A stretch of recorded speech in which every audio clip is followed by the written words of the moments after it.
Hi friends, welcome to our study house. నేను మీ సంజు సందీప్. ఇప్పుడు ఈ వీడియోలో మనము కృష్ణా నది ఒడ్డున గల కొన్ని ప్రముఖ పుణ్యక్షేత్రాల గురించి మనం ఈ వీడియోలో తెలుసుకుందాం.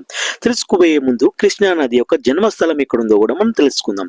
కృష్ణా నది అనేది మహారాష్ట్రలోని సహ్యాద్రి కొండల్లో గల మహాబలేశ్వరం దగ్గర జోర్ అనే గ్రామం వద్ద జన్మించబడి ఉన్నది. కృష్ణా నది అనేది దేశంలోనే 3వ అతిపెద్ద నది. దక్షిణ భారతదేశంలో ఇది 2వ అతిపెద్ద నది. ఇప్పుడు కృష్ణా నది ఒడ్డున గల ప్రముఖమైన కొన్ని పుణ్యక్షేత్రాలు ఏమిటో అవి మనము ఇప్పుడు ఈ వీడియోలో చూద్దాం.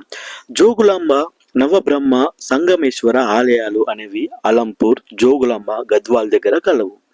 సోమేశ్వర ఆలయం అనేది సోమశీల, నాగర్ కర్నూల్ దగ్గర కలదు. దత్తాత్రేయ స్వామి ఆలయం కృష్ణ, నారాయణపేటలో కలవు. శ్రీపాద వల్లభ స్వామి ఆలయం కుర్వపురం, నారాయణపేటలో కలదు. చెన్న బసవేశ్వర ఆలయం నారదగడ్డ, జోగులాంబ, గద్వాల్ దగ్గర కలదు. ఓంకారేశ్వర ఆలయం గుండిమల్ల, జోగులాంబ, గద్వాల్ వద్ద కలదు. శ్రీ ఆంజనేయ స్వామి దేవాలయం బీచ్పల్లి, జోగులాంబ, గద్వాల్ వద్ద కలదు. స్వయంభూ లింగేశ్వర ఆలయం మెల్ల చెరువు, సూర్యాపేట వద్ద కలదు. శ్రీ లక్ష్మీ నరసింహస్వామి అగస్తేశ్వర ఆలయం వాడపల్లి, నల్గొండలో కలదు. శ్రీ లక్ష్మీ నరసింహస్వామి దేవాలయం మట్టపల్లి, సూర్యాపేట వద్ద కలదు. నాగార్జునకొండ ఏలేశ్వరం, నాగార్జున సాగర్, నల్గొండ వద్ద కలదు.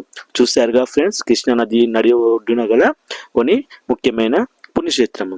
ఈ వీడియో కనుక మీకు నచ్చితే లైక్ చేయండి, షేర్ చేయండి, తప్పకుండా సబ్స్క్రైబ్ చేసుకోండి. Thank you friends. జై హింద్.